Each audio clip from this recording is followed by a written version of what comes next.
त्यो ज्ञान पनि बिख हो के, हजुर प्रयोग गर्न नपाएपछि बिखको जस्तो लागु हुन्छ, शरीरमा धक्का दिन्छ। हजुर अज्ञानीलाई राम्रो, शेक्सपियरलाई सोधे पत्रकारहरूले, हजुर होइन कविजी तपाईँ त यत्रो महान कवि भएर, यत्रो विद्वान भएर यो छोरीलाई चाहिँ अंगूठा छाप किन बनाएको, ल्याप्टी जगतको खेलाडी किन बनाएको,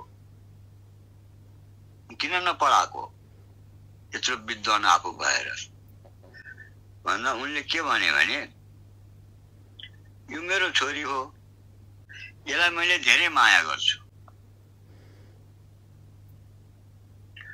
मैले धेरै जानेर मलाई एउटा रोटी खानलाई चाहिँ मलाई चाहिँ 24 घण्टा चिन्तन मनन गर्नुपर्ने हुन्छ, मानसिक उल्झन हुन्छ। हजुर मैले जानेर मलाई तकलिफ हुन्छ, कहिले राति निद्रा लाग्दैन सोच्दा सोच्दा।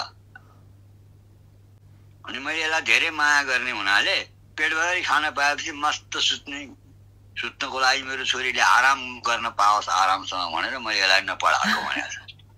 हजुर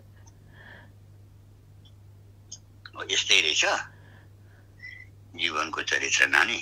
हजुर